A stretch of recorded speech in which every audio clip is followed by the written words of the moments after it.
இந்த 29வது நாள் தியானத்தை கேட்டுக்கொண்டிருக்கிறவங்கள் அனைவருக்கும் என ஸ்தோத்திரங்கள். நம்மளை சுற்றி இருக்கிற இடங்களில் நாம் கவனிக்க விரும்பாத ஒரு இடம் இருக்குது.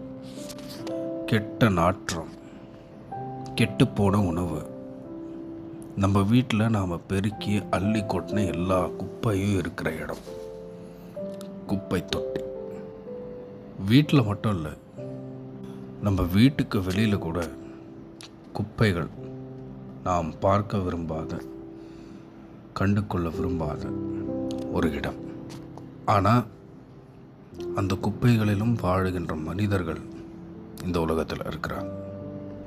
அந்த குப்பைகளை தொடுகிறவர்கள், அந்த குப்பைகளை கையாளுகிறவர்கள், குப்பை தேடுபவர்கள், அழுக்கான கை, அழுக்கான உடம்பு, நேராக நிற்க முடியாத ஒரு உடல், மனிதர்கள் பார்க்க விரும்பாத, பார்க்க வெறுக்கின்ற ஒரு உருவம். இதுதான் குப்பை தேடுகிறவர்களுடைய அடையாளம். 1 சாமுவேல் 2வது அதிகாரம் 8வது வசனம். புழுதி நின்று அவர் ஏழைகளை உயர்த்துகின்றார், குப்பை நின்று வறியவரை தூக்கி விடுகின்றார். இந்த உலகத்தில் நிராகரிக்கப்பட்டதும், வேண்டான்னு தூக்கி எறியப்பட்டதும், அழுகி போனதும் இருக்கிற இடம்தான் குப்பை. அந்த குப்பையில் கை வைக்கிறதுக்கும், குப்பையில் இருக்கிற வறியவர்களை தூக்கி விடுறதுக்கும் கடவுள் யோசிக்கிறதும் இல்லை, நிராகரிக்கிறதும் இல்லை.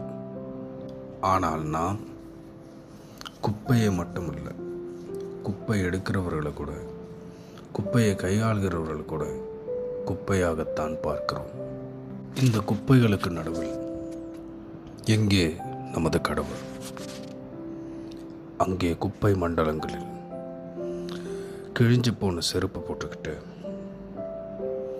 வளைஞ்சு நடந்துக்கிட்டு, விஷம் நிறைந்த காற்றை சுவாசிச்சுக்கிட்டு, மீந்து போனதை சாப்பிட்டுக்கிட்டு, மீந்து போன குப்பைகளை தேடி அதை விற்று தன்னுடைய வாழ்க்கையை நடத்தி கொண்டு இருக்கின்ற அவர்களோடு இருக்கிறார் நாம் தேடுகின்ற கடவுள். பட்டினியான வயிற்றுடனும், அழுக்கு நிறைந்த கைகளுடனும், வெடிப்புகள் நிறைந்த பாதத்துடனும் அங்கே அவர்களோடும் கூட நம்முடைய கடவுள் அந்த வேதனைகளை அனுபவித்துக் கொண்டிருக்கிறார். ஏன்னா நாம் தேடுகின்ற கடவுளுக்கு ஒரு பழக்கம் இருக்கிறது. அது என்னவென்றால், மாண்புகளும் உரிமைகளும் மறுக்கப்படுகின்றவர்களோடு தன்னை அடையாளப்படுத்திக் கொள்ளுகின்ற ஒரு பழக்கம். அங்கே கடவுள் இருக்கிறார். குப்பைகளையும் நாம் உருவாக்குகின்றோம். குப்பையோடு யார் வாழ வேண்டும் என்பதையும் நாம் உருவாக்குகின்றோம்.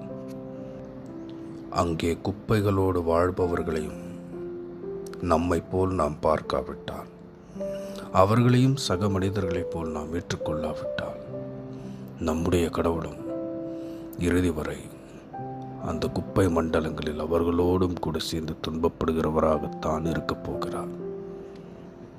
அந்த குப்பைகளில் இருக்கின்ற அழுக்குகளை விட மனதிலும் சிந்தனைகளிலும் இருக்கின்ற அழுக்குகள் அதிகம்.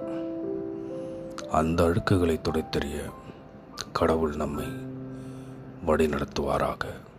ஆமென்.